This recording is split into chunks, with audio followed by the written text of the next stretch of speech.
대한민국 헌정 사상 가장 까칠한 정치인. 예. 보시면은 머리부터 발끝까지 까칠까칠 써 있어요. 이분한테 질문을 잘못하면 혼납니다. 의외로 부드러운 구석도 있어요. 예. 이분이 뭘 물었는데 답변을 잘못해도 혼나요. 가만히 있어도 혼나. 떠들어도 혼나고. 예. 어쨌든 혼나게 돼 있어요. 이분을 만나면. 예. 그래서 분명 우리 편이 맞는데 왠지 어둠의 세력 같은. 분명히 우리 편의 맏형인데 뭔가 어둠의 세력이 아닌가 이분은 무서워요. 기자들도 굉장히 무서워하는 분이고 인터뷰 하다가 기자들 혼나는 경우가 많이 있습니다. 질문이 마음에 안 들면 인터뷰 안 해! 이러고 나가시기도 하고. 네, 중간에 이분 기자분만 아니라 장관도 많이 혼났고요. 네, 많은 분들이 혼났습니다. 그래서 워낙 까칠해가지고 저희가 잘 모시기 힘들었는데 시국이 하도 엄중하잖아요. 네? 그래서 웬만한 분들은 대답할 수 없는 정국이 벌어지고 있단 말이죠. 근데 이분이 직접 선거를 때도 진 적이 없어요. 예. 저는 20대 초반에 이분을 처음 방송에서 봤는데, 그때 영상, 머리 많은 거 봐요. 고공청문회라고, 이때 30대 중반이셨던 걸로 제가 아는데, 그때 차분차분하게 하셨던 장면 한 가지만 보여드릴게요. 80년 9월부터 그 포고령 위반 학생들을 강제 징집을 많이 했죠. 이게 12대 국회에서도 문제가 됐었죠. 이른바 녹화 사업이라고요. 아, 예. 그래서 군에 들어온 학생들을 가지고 휴가를 내보내서 자기가 다니던 학교에 가서 동향을 파악해 오도록 명령을 내렸단 말이에요. 그것이 군의 전투력하고는 무슨 관계가 있습니까? 제가 보기에는 그런 과정에서 스스로 내가 하겠다는 사람도 있었을 거고 안 하겠다는 사람들한테 기합을 줬죠. 안 하겠다는 사람은 들어 좀 해달라고 부탁도 하고 뭐 그런 것은 있었을 것이 아니냐 하고 부탁도 생각하는데 하고요. 예, 제가 군대에서 부탁이라는 게 있습니까? 자, 오래전부터 까칠하셨어요. 이해찬 전 총리를 모시겠습니다.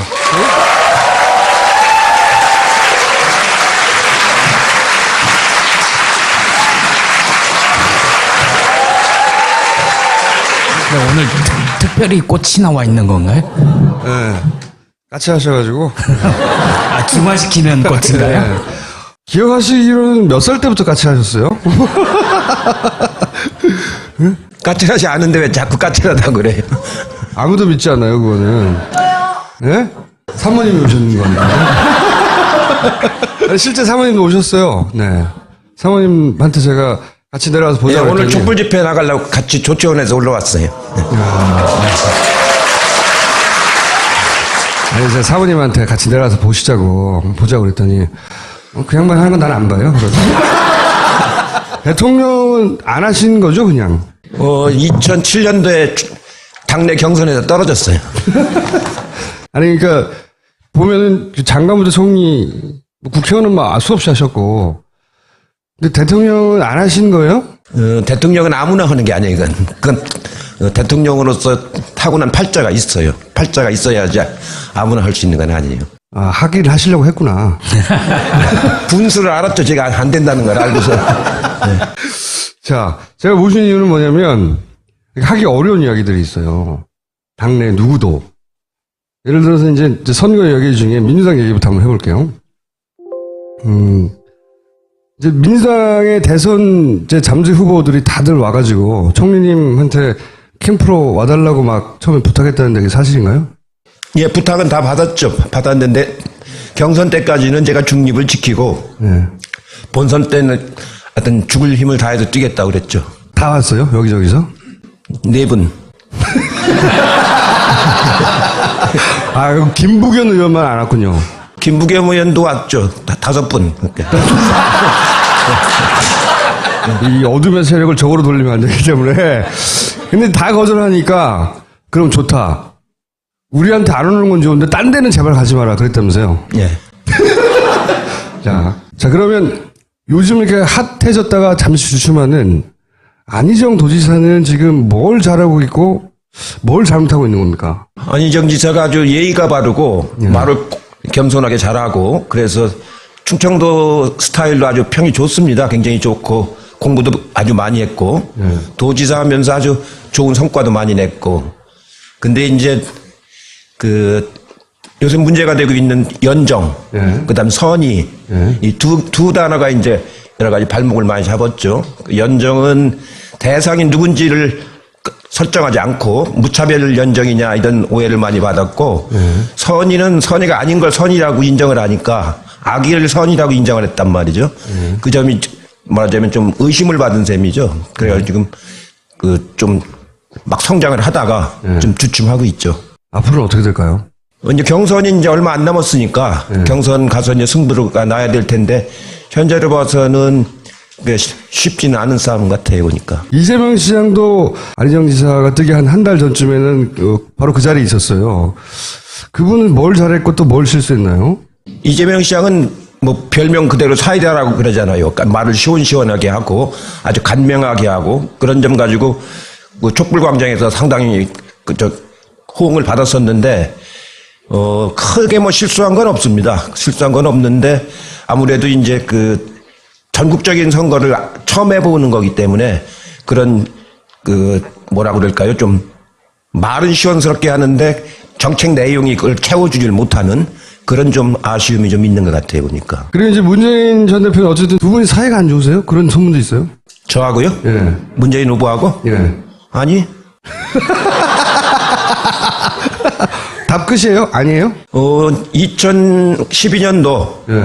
정치를 안 하시겠다는 분을 이제 청와대 끝나고 나서 이제 부산에 가 있었잖아요. 그래서 정치 안 하시겠다는 분을 그 정치권으로 다시 끌고 들어와가지고 국회의원 후보도 하고 나중에 대선 후보도 나가고 하는 거를 만드는데 제가 1등 공신입니다.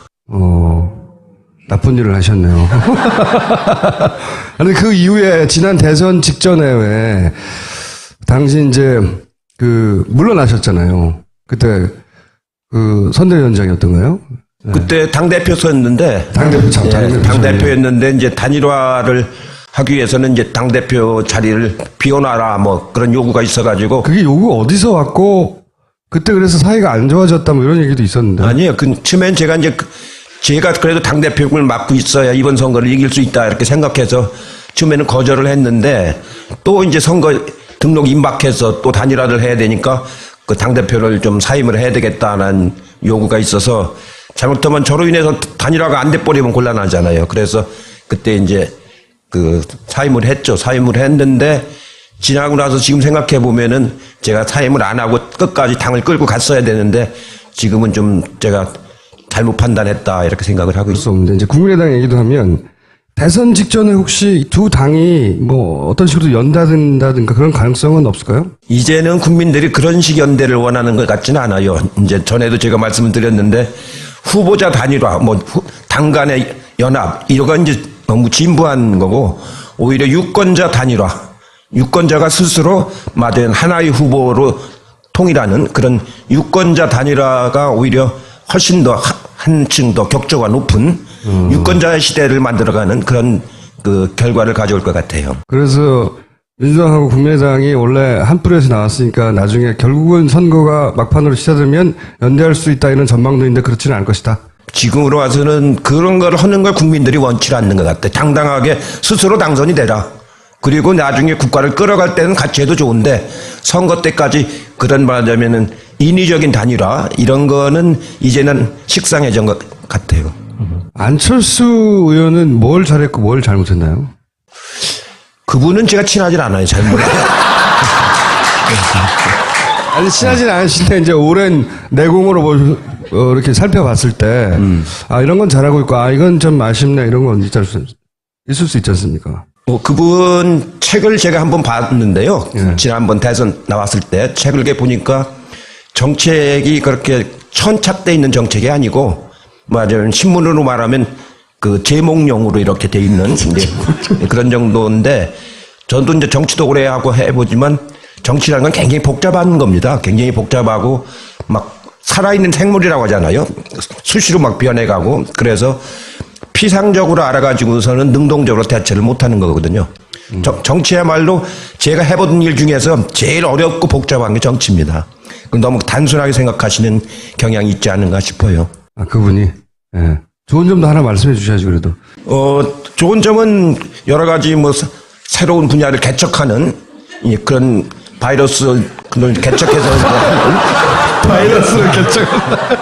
자, 그러면 국민의당에서는 누가 말해도 이제 박지원 원내 대표죠, 이제. 대표가 당을 분위기를 주도해 가잖아요. 그분은 어떤 분이고 이번 대선에서는 어떤 역할을 하게 될지 뭘 조심해야 됩니까? 글쎄요. 그 지금 국민의당이 호남인들한테 그렇게 많은 지지를 못 받고 있기 때문에 그런 개별 목소리로 하는 역할은 크게 작용을 못 하고 그 대선이라고 하는 국민들의 감동을 얻을 정도로 진정성을 가지고 해야 되거든요. 그 진정성이 없이 그냥 입으로 하는 것은 영향을 크게 못 주기 때문에 저는 뭐 그렇게 의미 있게 생각은 안 합니다. 아니 그래도 박지원 대표는 한때 친하셨잖아요. 그래서 아니 지금도 개인적으로 아주 친하죠. 개인적으로 아주 친하고 그런데 요즘에 와서 이제 최근에 촛불 집회 이후부터 그 탄핵 때 이렇게 말씀하시는 거라든가 하는 거 보면은 국민들한테 큰 신뢰를 받기 어려운 그런 측면이 좀 있습니다. 특히 문재인 대표를 무지 씹으시는 것 같은데 박지원 대표는 거의 매일매일. 매일 그거야 뭐 이제 문재인 대표가 지금 대선 주자로서 제일 앞서 나가고 있고 또 지난번 당대표 선거 때 박지원 대표가 아주 근소하게 졌지 않습니까? 예, 그런 거에 대한 좀 아쉬움도 있군요. 그러겠죠. 예. 뒤끝인가요? 뒤끝이라는 건 아니고 이 정치인은 뒤끝으로 하는 사람은 꼭 집니다. 그건 아니고 다만 이제 맞으면 지난번 굉장히 열심히 대표 선거를 했는데 근소하게 졌거든요. 그거에 대한 아쉬움은 굉장히 강한 것 같아요. 평소에 저한테 얘기하는 것도 보면은 그때 제가 문재인 대표를 이제 좀 지지를 했는데 그거에 대해서 저한테도 왜 그런 걸 했느냐고 막. 하지만 그건 뒤끝은 아니다. 자, 그러면 자유한국당 얘기를 또 해볼게요. 간단하게. 황교안은 어떻게 될까요? 이제 뭐 제가 보기에는 얼마 안 남았죠. 2달. 이제 한 2달 남은 셈이죠. 출마합니까? 출마하면 참 좋죠. 참 좋죠. 출마하면은 여권 스스로가 이제 뭐 이렇게 분열이 되는 거기 때문에 하면 우리로서는 선거가 훨씬 더 좋아질 텐데 제 생각으로는 한 국가의 총리를 맡았던 사람이 또 대통령의 권한을 대행한다는 사람이 그 뻔히 보는 상황에서 국가를 이렇게 또 대행을 맡기고 출마한다는 건 도리가 아니죠. 도리가 아니고 그거는 이명박 때는 4대강 사업으로 하청을 막 주더니 박근혜 대통령은 이제 국가 운영을 가지고 하청을 주고 또 하청을 주고 그러는 거 아닙니까? 예, 그거는 도리가 아닙니다. 예. 근데 그쪽에 계신 분들이 보통 도리, 상식 이런 걸 좀 뛰어넘는 분들이잖아요. 그러다가 이렇게 된 거죠, 지금. 홍준표 요새 그 경남도지사에 대해 주목을 많이 하는데 그분의 가능성은 어떻게 보세요? 글쎄요, 홍준표 지사는 그전부터 제가 잘 아는 사람인데 전투력이 있잖아요. 전투력보다는 막말이죠, 막말인데. 막말 전투력, 예. 근데 그런 분이 국가를 맡으면 안 되죠. 된다, 안 된다, 당이 말고, 보수 진영에서 이렇게 후보로 급성장할 수도 있지 않습니까? 워낙 무주공산이라. 우리나라 보수가 그렇게 수준이 낮지는 않거든요. 예. 이 보수 진영 사람들이 그 아주 일부 아주 수구적인 사람들 빼놓고 나머지 사람들은 상당히 높은 수준에 있습니다. 다만 성향이 이제 말하자면은 그 달라서 그렇지 그분들 이렇게 수준이 낮고 그런 사람들은 아니거든요. 친박 일부만 그 의원할 적에 보면은 의원들이 300명 있지 않습니까? 서로 말은 안 해도 다 내심으로는 평가를 해요. 저기는 어느 정도까지 갈 사람, 저기는 어디까지 갈 사람 이렇게. 그런데 홍준표 도지사는 어디 정도까지 갈 사람으로 평가됐었나요? 아마 이 다음 선거에서는 쉽지 않을 거요. 거기서 당선된다는 거예요. 그러면 최근에 이제 이 친박 집회 나와가지고 갑자기 목소리를 높이는 김문수 도지사의 가능성은 있을까요? 거기는 제 친구인데요. 네, 대학교 때부터 친구인데 요새는 아마 저희 친구 중에서 그렇게 뭐라 할까요? 망가졌다고 그럴까요? 네, 그런 사람은 없어요. 우리는 70년대 굉장히 학생운동하면서 박정희 밑에서 힘들게 싸워왔기 때문에 그 뭐랄까 일종의 자부심도 있고 자존심도 있고 그래서 그런 거에 대한 만약 자기의 그 어떤 역사적인 행위 이런 거에 대해서 굉장히 뭐라 그럴까 자부심을 가지고 살아왔거든요. 그런 점에서 김문수 전 경기지사죠. 좀 안타깝죠. 저하고 아주 친한 친구입니다. 하지만 많이 망가졌다. 네. 회복이 안 될 것 같죠. 이미 도를 지났죠, 이제도. 이번에도 처음에는 탄핵을 해야 된다고 그렇게 강하게 주장했잖아요. 네, 그렇죠. 그러다가 요새는 반대 집회에 와서 막 또 거꾸로 주장을 하지 않습니까? 네. 왜 그럴까요? 예, 그게 이제 뭐랄까요? 정신줄을 놓으면 그렇게 되죠.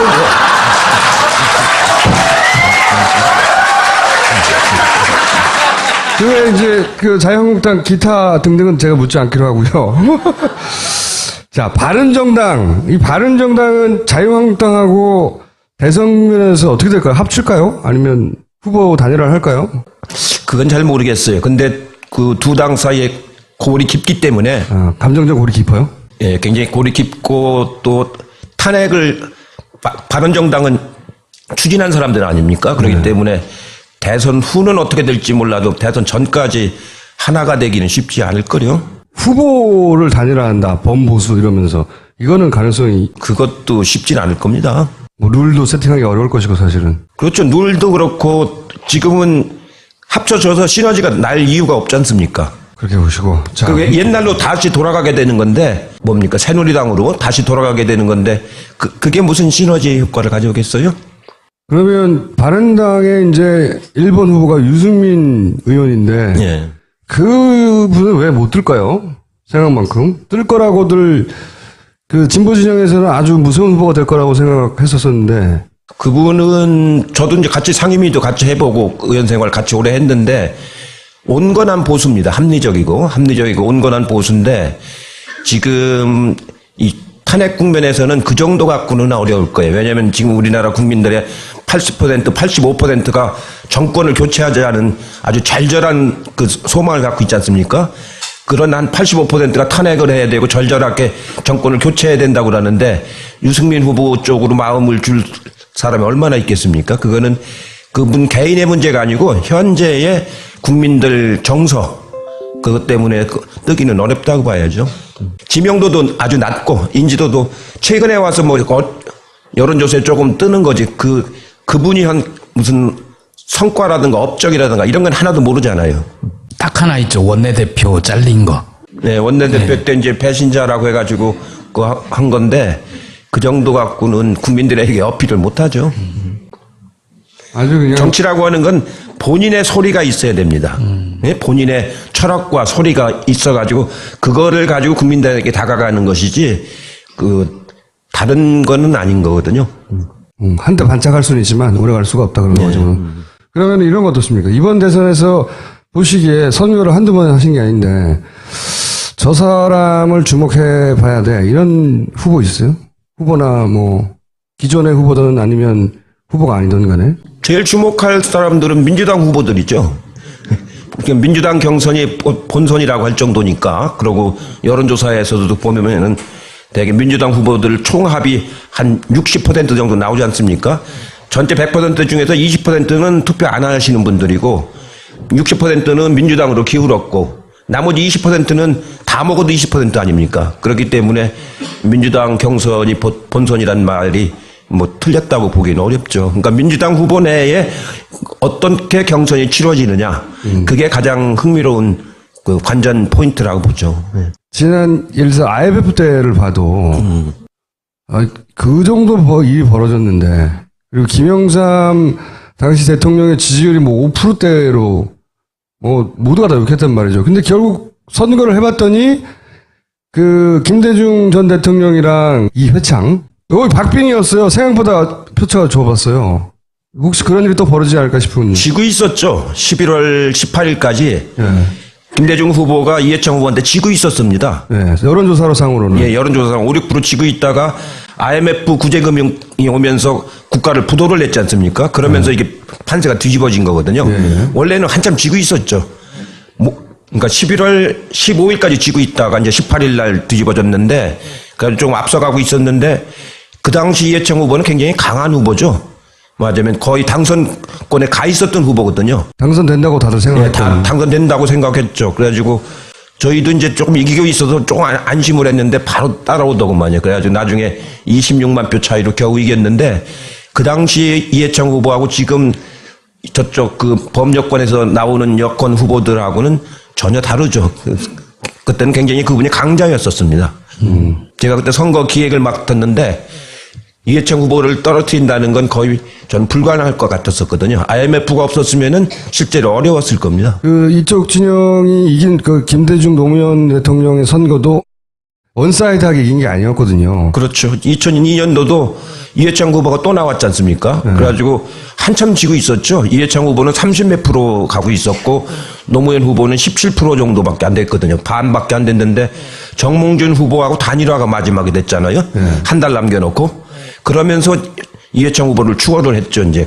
근데 나중에 끝나고 나니까 역시 노무현 대통령도 그때 한 50만 표 차이를 겨우 바짝 이겼죠. 따라왔었단 말이죠. 예, 예. 그러니까 지금 이 정국도 그렇게 지금은 유리한 정국이 확실한데 나중에 이제 대선 막바지에 가면 1, 2주 선거 1, 2주 전에 결정나기도 하잖아요. 많은 경우에 그때 되면 또 지금보다는 훨씬 더 표차가 줄어들지 않겠나. 이번은 그렇지는 않을 것 같아요. 보면은 이번에는 그 이제 마음의 상처들을 많이 받았단 말이에요. 그 여권을 지지하던 사람들이. 그러니까 여론조사에 보면 응하지 않죠, 요즘에 그 사람들이. 그러니까 상대적으로 민주당이 더 많이 나오는 그런 현상인데 그분들이 투표장에 안 갈 가능성이 없죠. 그때는 이겨야 된다고 하는 그런 게 있어서 이제 투표율을 보면은 그쪽 사람들이 더 높았어요. 근데 이번 흐름은 보면은 이 연세가 많으신 분들, 구 여권 성향인 사람들이 응답률이 많이 떨어지고 오히려 20, 30대들이 더 이제 막 적극적으로 나서는 이런 분위기라서 그 지난번 대선 때하고는 성격이 좀 다를 겁니다. 이번에 촛불 집회가 굉장히 큰 영향을 미친 게 작년 12월에 초선 의원들도 후원금을 거의 다 채웠어요. 뭐 5만 원, 10만 원, 어떤 사람은 10,000원 보내면서 미안해요, 나중에 다시 보낼게요, 뭐 이런 사람들도 있고.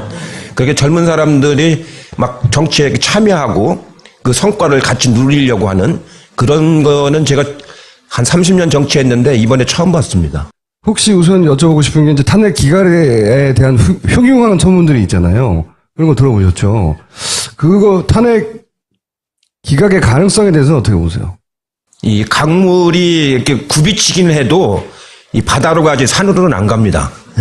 이 강물은 끝내 바다로 가는 거지 산으로 가지는 않습니다.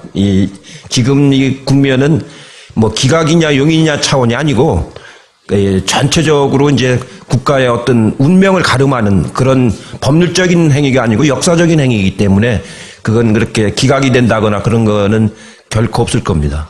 만에 하나 100만 분의 1 그렇게 벌어지면 그동안 어떻게 해야 돼요? 일반 국민들은? 일반 시민들은? 이게 황당한 일이 벌어지면? 그 믿음을 가지세요. 믿음을.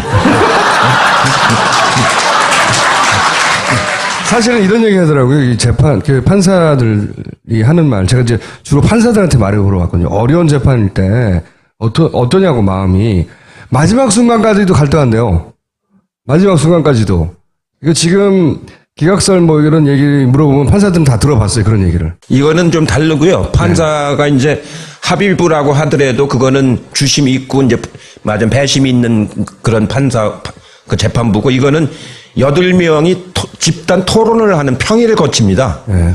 이제 어제부터 시작을 했죠. 8명이 문 잠그고서 연구관도 못 오고 비서도 못 들어오고 8분이 모여서 이제 집단 토론을 해서 그 의견을 자꾸 모아나갑니다. 의견을 자꾸 모아나가가지고 최종적으로 평결을 마지막 날 이제 해서 발표를 하게 되는 거기 때문에 혼자 고민하는 게 아니고 맞으면 8분이 같이 고민하는 그런 결과가 나중에 나옵니다. 물론 평결을 할 적에는 찬성도 있고 반대도 있겠지만 토론 자체는 8분이 함께 같이 합니다. 그렇기 때문에 이렇게 막 갑자기 마음이 변하거나 이런 그 평의가 진행되진 않아요. 그랬으면 좋겠는데. 워낙 비상식적인 일들을 많이 해온 집단들이 지금, 마지막으로 이게 인용이 되면 우린 다 죽어. 이런 상태란 말이죠. 그쪽에서는. 그렇잖아요. 그런 심리 상태겠죠. 지금 그 헌법재판관 분들 중에서 제가 이제 아는 분들이 한 절반 정도 되고, 모르는 사람이 한 그러니까 절반 정도 되는데요. 대체적으로 보면은 이 개인적인 성향하고 이 평의 결과하고 같진 않거든요. 아, 그래요? 요거 자체 하나하나를 가지고 검토를 하면서 본인의 성향이 보수적이더라도 이 맞으면 판결에 어떤 결과가 나올 때 나라가 어떻게 되겠는가. 그러니까 이게 이제 형사처벌이 아니고 형상 책임이라고 그럽니다. 형상 책임. 그러니까 그 직분에 맞는 일을 했는가 안 했는가. 이 형상 책임을 묻는 거기 때문에 그렇게 막 그 엉뚱한 결과가 나오거나 그럴 가능성은 매우 적습니다. 자, 그러면 탄핵 인용되기까지 저희가 할 일은 집회에 열심히 참여하고 목소리를 내고 그리고 얼마나 많은 사람들이 이걸 원하는지 보여주고 이거네요. 그 중요하죠. 왜 그러냐면은 12월 3일 날 그때 200만 명 가까이 모였는데 그거 모이기 전까지는 아까 말한 바른정당 의원들 있지 않습니까? 그분들이 흔들렸었어요. 네. 뭐 대통령이 물러나겠다는데 뭐 꼭 탄핵까지 해야 되느냐 흔들리는 모습이 역력했었습니다. 그러다가 12월 3일 날 그 집회를 보고서 월요일 날부터 태도가 바뀌더라고요. 그래가지고 나중에 234명까지 이제 우리는 200명을 겨우 넘길 거라고 봤는데 234명까지 나왔거든요. 그거 보면은 아무래도 그 촛불의 민심, 그 절절한 그 소망 이게 큰 영향을 미칩니다. 만약에 한 100만 분이라도 탄핵 기각되면 매일 나오세요. 이제 앞으로 저희 방송에. 책임지시고. 자, 특검법 연장, 이게 직권상정을 이제 정세균 의장이 원칙에 어긋난다고. 그분이 또 신사잖아요. 그러다 보니 그 직전에 정의화 의장도 사실 안 한다고 하다가 했어요. 그것도 여쭤볼게요. 정의화 의장은 성을 가겠다고 직권상정 안 한다고 그랬는데 왜 갑자기 하게 됐어요, 그때? 글쎄, 정 의장이 그때 자기 절대로 그 직권상정은 없다. 그 성을 바꾸더라도 자기는 안 하겠다. 근데 그렇게 하길래 상당히 결연한 의지를 가지고 있구나 했는데 그때 그 국정원장이 국회로 와가지고 한 30분간 그 정 의장 방에서 만났어요. 만나고 나서 국정원장 돌아간 뒤에 한 20분 후에 테러방지법은 지금 국가가 비상사태이기 때문에 상정한다고 태도를 이렇게 바꿨거든요. 국정원장. 30분 동안 국정원장이 정 의장한테 무슨 말을 했는지는 아무도 지금 모르죠. 두 사람만 알죠, 두 사람만. 혼나고 싶어 그랬을까요? 한번 털어봐. 아니 국회의장도 모르는 비상사태가 몰래 벌어지고 있었나? 근데 국회에서는 사이렌 한 번도 안 울렸거든요. 그러면 정세균 의장도 국정원장을 보내야 됩니까? 아니 어떻게 해야 되나요? 정치 짬밥은 지금 총리님이 더 높잖아요. 정세균 의장보다. 예, 지금 이제 그 대통령이 지금 유고 아닙니까? 대통령이 그 업무가 정지되기 때문에 사실은 지난번 테러방지법 통과할 그때보다는 지금이 더 맞으면 그 뭐랄까 비상사태라고 봐야 되겠죠. 정도의 차이인데 그것도 중요하지만 그 특검이 이제 중간에 중단됨으로써 말하자면 제대로 밝힐 걸 못 밝힌 대목들이 많지 않습니까? 우선 대통령 면담 조사를 한 번도 못했고 청와대 수색도 한 번도 못했고 이런 것들이 가장 중요한 부분을 못하고 지금 특검이 이제 70일이 끝났기 때문에 이걸 중단시킨다는 건 말하자면 그 아주 있을 수 없는 직권남용에 가까운 그런 거라고 봐야죠. 더군다나 그 사유 중에서 보면은 특검이 살아있으면은 대통령 선거에 영향을 준다. 그냥 30일 동안 살아있는 거 아닙니까? 특검이 추가로 더 한다면. 그러면 대통령이 지금 탄핵된다는 전제하에 얘기를 하고 있는 거 아니에요. 대통령이 탄핵된다는 얘기는 국정농단을 했기 때문에 더더구나 철저하게 수사를 해야 될 거 아닙니까? 그걸 막겠다는 얘기이거든요. 그런 국무총리실에 어떻게 그런 논리를 만들었는지 제가 있을 때는 그런지 않았거든요. 그건 논리가 아니잖아요. 말이 안 되는 소리 아니에요. 네, 앞뒤가 안 맞죠. 일단 총리님이 국회의장이다. 그러면 직권상정 하시겠어요? 네, 저는 합니다. 네. 이거는 역사를 바로잡는 일이기 때문에 무슨 그 자그만 그 국회법의 문제가 아니고 역사를 바로잡는 정의를 세우는 일이기 때문에 그건 정치적인 책임을 져야 되는 일입니다. 그거는 무슨 법리라든가 여론이라든가 이런 차원으로 접근해서는 안 되고 내가 이 나라의 역사와 기강을 바로 잡겠다. 이렇게 해야 되는 거죠. 지난번에 추미애 대표가 이 자리에 오셔가지고 정세균 의장께서 직권상정 하시지 않겠습니까? 이러고 믿으라고 하고 가셨거든요. 이 처음 보는 일인데 이 새누리당을 제외하고 자유한국당을 제외하고는 다 몰려가서 직권상정 하라고 당대표하고 원내대표 갔어요. 그래도 안 한단 말이죠, 이 양반이. 어떻게 하면 할까요? 그 이제 본인의 성향이 이제 그런데 좀 더 이제 국가의 지도자로서 책임감 있는 그런 마음을 가져야죠. 그 마음을 어떻게 대통령의 직무가 정지된 적이 언제 있습니까? 우리나라에서. 옛날 그 이승만 대통령 때 빼놓고는 그러니까 하야했지 않습니까? 그런 적이 그거보다 더 큰 국가적인 비상사태가 어디가 있어요? 응? 이건 어떻게 보면 테러방지법하고는 차원이 다른 비상사태에 국가의 기강을 잡는 일이기 때문에 그거는 국회의장께서 그런 책임 있는 자세로 태도를 바꾸셔야 이거 됩니다. 어떻게 바꾸냐고 제가. 아니 한 30분 가서 만나시면 안 돼요? 아니 우리 의원들도 가서 얘기도 하고 당 대표들도 가서 얘기도 하고 저도 개인적으로 또 이제 만나서 얘기를 좀 하려고 그래요. 그렇게 해서 아직 안 만나셨구나. 예. 아니 공식적인 지도부가 해야지 제가 뭐라고 좀 거기 나서서 그걸 하겠어요. 아니 이거 어둠의 세력 가가지고 우선 공식적인 지도부가 하고 그러고서 이제 그게 이제 여의치 않다 하면 또 이제 그 아, 정상정본 방법으로 안 되는구나. 이제 어쨌든 자유한국당은 의사 일정에 합의를 안 해줄 가능성이 높잖아요.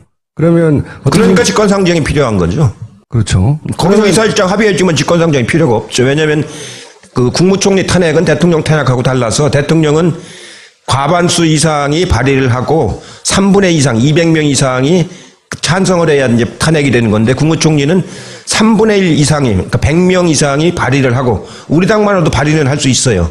거기에 또 이제 과반수가 찬성하면 탄핵이 되는 거거든요. 네, 탄핵도 엮여 있죠. 그게 좀 이론이 있지 않나요? 대통령 권한대행이기 때문에 아니 헌재로 그게 가야 아니고 된다. 뭐.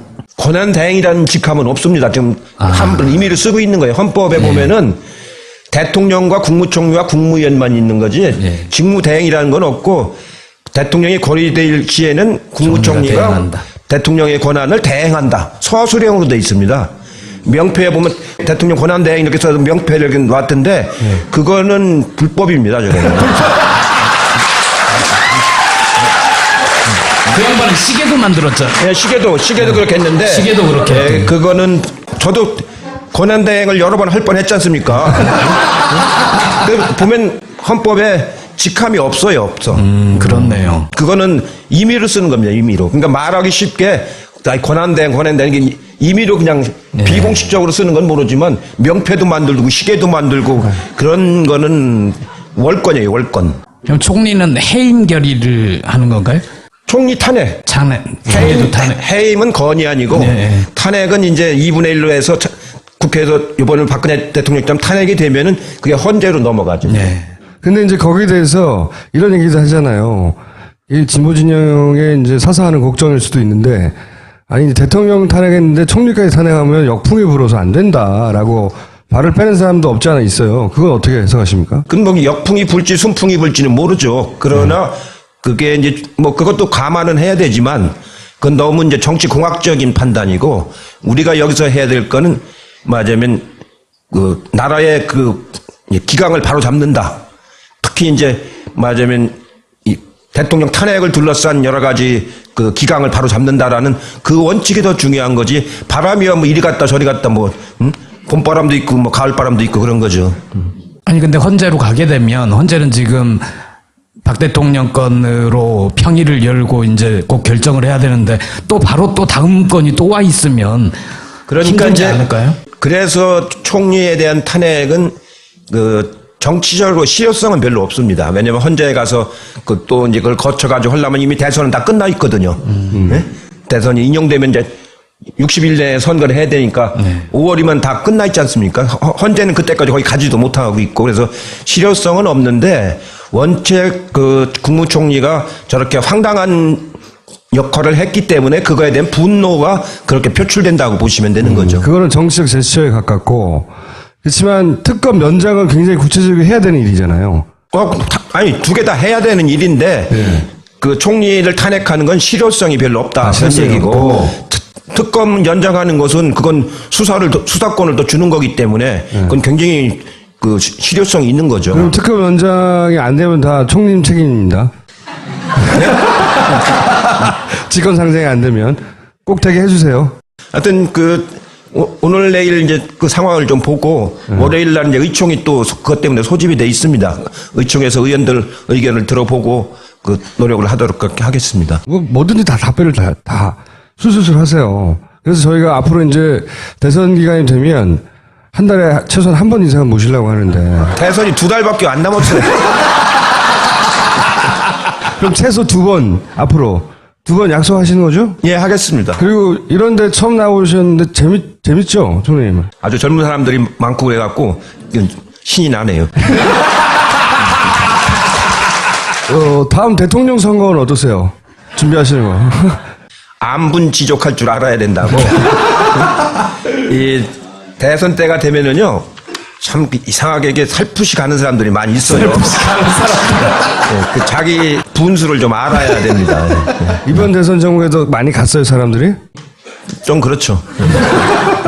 예를 들어서 김대중, 노무현 이런 분들은 대선 기간에 어땠어요, 보시기에? 김대중 대통령은 평생 동안 정치를 하신 분이고 젊어서부터 돌아가실 때까지 또 대선을 4번인가 치르신 분 아닙니까? 그렇게 해서 이제 헌신하신 분이고 노무현 대통령은 한 번 나와도 단박 돼버렸지 않습니까? 예? 그러니까 무슨 뭐 다른 여지가 없죠. 근데 이제 매번 습관적으로 나오는 사람도 있고. 예. 그러고 이제 또 막 나와서 좀 아까처럼 이렇게 상식적이지 않은 그런 행동하는 사람도 있고 대선 때는 여러 맞으면 뭐라고 할까 여러 현상이 생깁니다. 현상이. 요새 그 개헌 가지고 뭔가를 좀 해보겠다는 사람들이 있지 않습니까? 성공할까요, 그럼? 예. 개헌을 하려면은 실질적으로 물리적인 시간이 안 되거든요. 왜냐면 그것도 발의를 해야지 발의해가지고 국회에서 토론해야지 국회에서 표결해가지고 대통령이 공포를 또 20일 이상 이제 공포를 해야 되지 않습니까? 그러고 나서 또 열흘 이상 공포하고 나서 20일 이내에 이제 그 국민투표에 붙여야 되기 때문에 그러면 5월, 4월까지 해야 되거든요. 그리고 5월달에 또 대선 또 치를 거예요? 우선 시기적으로 불가능할 뿐만 아니고 내용상으로도 국민들하고 함께 하는 개헌을 해야지 정파끼리 모여가지고 뭐 자기들 이해관계 만든 것만 개헌을 하자. 그래가지고 국민들한테 무슨 도움이 되겠습니까? 그거는 대선 끝내놓고 내년 지방선거 때 개헌할 요량으로 충분히 토의를 해가지고 차분하게 국민들과 함께 토의해서 개헌안 내용을 잘 만들면 되는 거거든요. 지금 개헌안은 80년도 전두환이 때 만든 헌법입니다. 그분들은 근데 왜 그러는 거죠? 안 되는 거 알면서? 그러니까 제가 대선 때는 여러 가지 현상이 탄핵, 어떤 결과가 나든 탄핵이 결과가 나면 바로 모시기로 하겠습니다. 그때 오실 거죠? 예, 하겠습니다. 자, 감사합니다.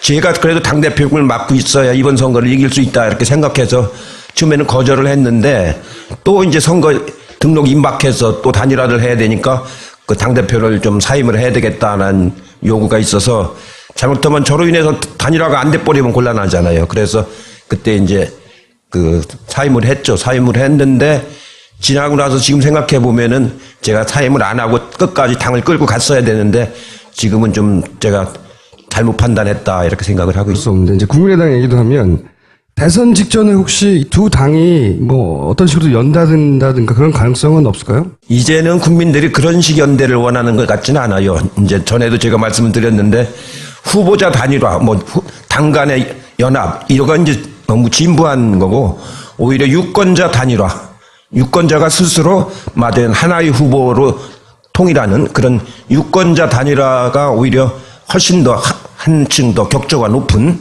유권자의 시대를 만들어가는 그런 그 결과를 가져올 것 같아요. 그래서 민주당하고 국민의당이 원래 한 뿌리에서 나왔으니까 나중에 결국은 선거가 막판으로 시작되면 연대할 수 있다 이런 전망도 있는데 그렇지는 않을 것이다. 지금으로 와서는 그런 걸 하는 걸 국민들이 원치 않는 것 같아요. 당당하게 스스로 당선이 되라. 그리고 나중에 국가를 끌어갈 때는 같이 해도 좋은데 선거 때까지 그런 말하자면은 인위적인 단일화 이런 거는 이제는 식상해진 것 같아요. 안철수 의원은 뭘 잘했고 뭘 잘못했나요? 그분은 제가 친하질 않아요. 잘 몰라요. 아니, 친하진 않으신데, 이제 오랜 내공으로 이렇게 살펴봤을 때, 아, 이런 건 잘하고 있고, 아, 이건 좀 아쉽네, 이런 건 있을 수 있지 않습니까? 그분 책을 제가 한번 봤는데요. 예. 지난번 대선 나왔을 때 책을 이렇게 보니까 정책이 그렇게 천착돼 있는 정책이 아니고, 맞아요. 신문으로 말하면 그 제목용으로 이렇게 돼 있는 이제 그런 정도인데, 저도 이제 정치도 오래 하고 해보지만 정치라는 건 굉장히 복잡한 겁니다. 굉장히 복잡하고 막 살아있는 생물이라고 하잖아요. 수시로 막 변해가고. 그래서 피상적으로 알아가지고서는 능동적으로 대처를 못하는 거거든요. 정치야말로 제가 해본 일 중에서 제일 어렵고 복잡한 게 정치입니다. 너무 단순하게 생각하시는 경향이 있지 않은가 싶어요. 아, 그분이. 예. 좋은 점도 하나 말씀해 주셔야지, 그래도.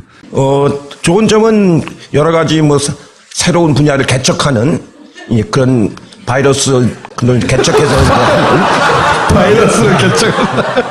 자, 그러면 국민의당에서는 누가 말해도 이제 박지원 원내 대표죠, 이제. 대표가 당을 분위기를 주도해 가잖아요.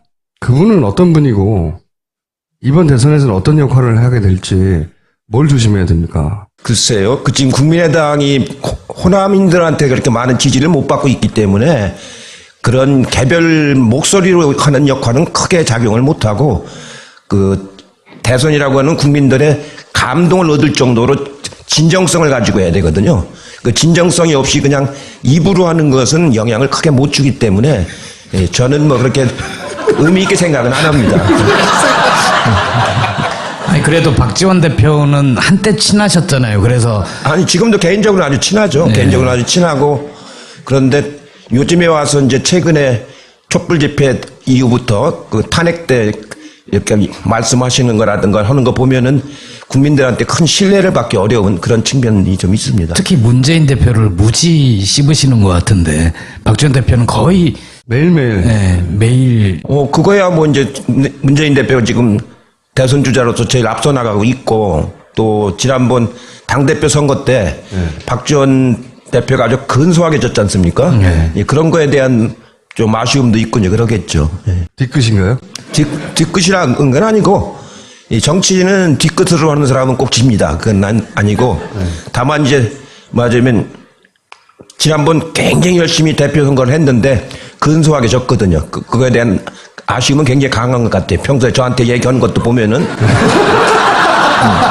그때 제가 문재인 대표를 이제 좀 지지를 했는데 그거에 대해서 저한테도 왜 그런 걸 했느냐고 막.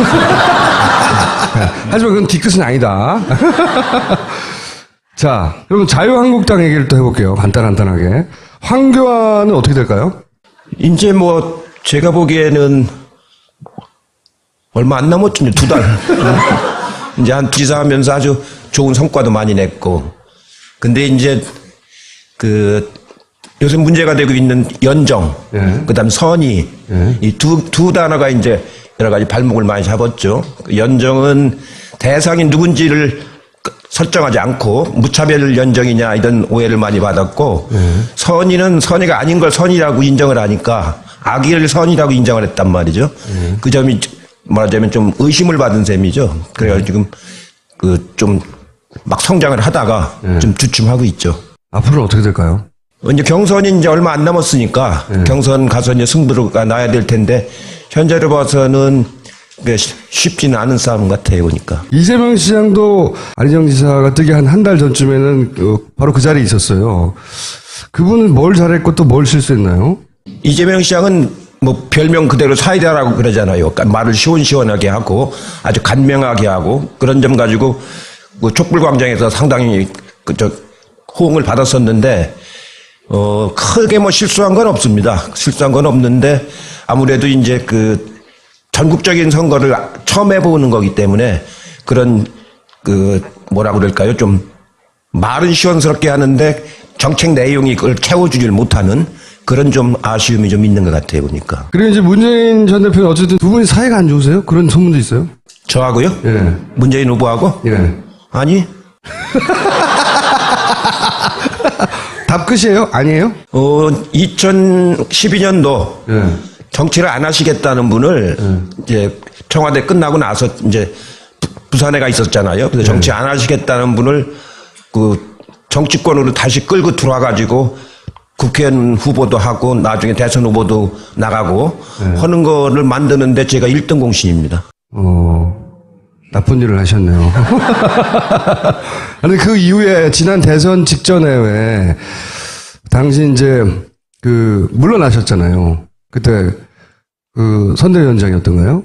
그때 당대표였는데 당대표였는데 이제 단일화를 하기 위해서는 이제 당대표 자리를 비워놔라 뭐 그런 요구가 있어가지고 그게 요구 어디서 왔고, 그때 그래서 사이가 안 좋아졌다 뭐 이런 얘기도 있었는데. 아니에요. 그 처음엔 제가 이제 특별히 꽃이 나와 있는 건가요? 네. 같이 하셔가지고. 아, 중화시키는 꽃인가요? 네. 기억하시기로는 몇 살 때부터 같이 하셨어요? 까칠하지 않은데 왜 자꾸 까칠하다고 그래요? 아무도 믿지 않아요, 그거는. 예? 사모님이 오셨는 겁니다. 아니, 실제 사모님도 오셨어요. 네. 사모님한테 제가 같이 내려가서 예, 보자고 오늘 했더니 촛불 집회 나가려고 같이 조치원에서 올라왔어요. 아니, 제가 사모님한테 같이 내려가서 보자고 그랬더니 그 양반 하는 건 난 안 봐요. 그래서 대통령은 안 하신 거죠, 그냥? 2007년도에 당내 경선에서 떨어졌어요. 아니, 그러니까 보면은 장관부대 총리, 국회의원은 막 수없이 하셨고, 근데 대통령은 안 하신 거예요? 대통령은 아무나 하는 게 아니에요, 이건. 그건 대통령으로서 타고난 팔자가 있어요. 팔자가 있어야지 아무나 할 수 있는 건 아니에요. 아, 하긴 하시려고 했구나. 분수를 알았죠. 제가 안 된다는 걸 알고서. 자, 제가 모신 이유는 뭐냐면, 하기 어려운 이야기들이 있어요. 당내 누구도. 예를 들어서 이제 선거 얘기 중에 민주당 얘기부터 한번 해볼게요. 이제 민주당의 대선 이제 잠재 후보들이 다들 와가지고 총리님한테 캠프로 와달라고 막 처음에 부탁했다는데 그게 사실인가요? 예, 부탁은 다 받았죠. 받았는데 경선 때까지는 제가 중립을 지키고 네. 본선 때는 하여튼 죽을 힘을 다해서 뛰겠다고 그랬죠. 다 왔어요? 여기저기서? 4분.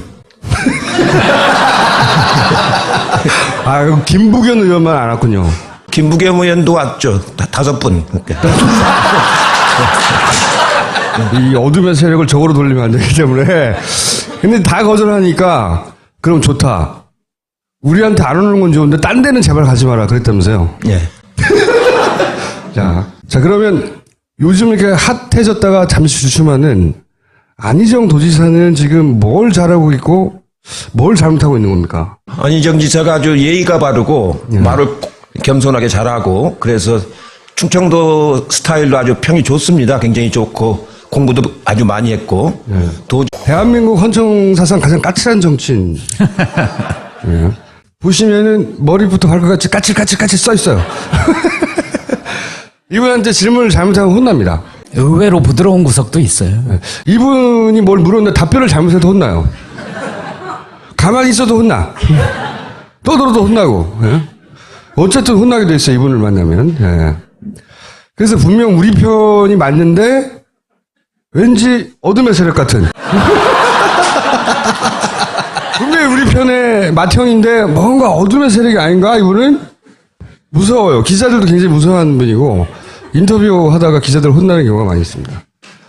질문이 마음에 안 들면 인터뷰 안 해! 이러고 나가시기도 하고. 예, 중간에 이분 기자뿐만 아니라 뭐 장관도 많이 혼났고요. 예, 많은 분들이 혼났습니다. 그래서 워낙 까칠해가지고 저희가 잘 모시기 힘들었는데 지금 시국이 하도 엄중하잖아요. 예? 그래서 웬만한 분들은 대답할 수 없는 정국이 벌어지고 있단 말이죠. 근데 이분이 직접 선거를 때도 진 적이 없어요. 예. 저는 20대 초반에 이분을 처음 방송에서 봤는데 그때 영상 이 머리 많은 거 봐요. 고공청문회라고 이때 30대 중반이셨던 걸로 제가 아는데 그때 차분차분하게 하셨던 장면 한 가지만 보여드릴게요. 80년 9월부터 그 포고령 위반 학생들을 강제 징집을 많이 했죠. 이게 12대 국회에서도 문제가 됐었죠. 이른바 녹화 사업이라고요. 아, 예. 글쎄 군에 들어온 학생들을 가지고 휴가를 내보내서 자기가 다니던 학교에 가서 동향을 파악해 오도록 명령을 내렸단 말이에요.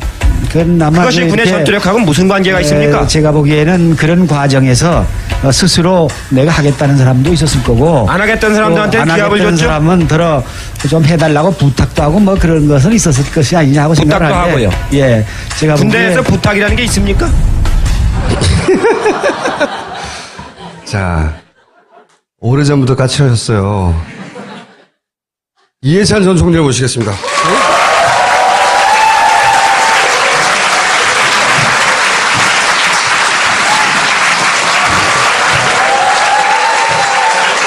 오늘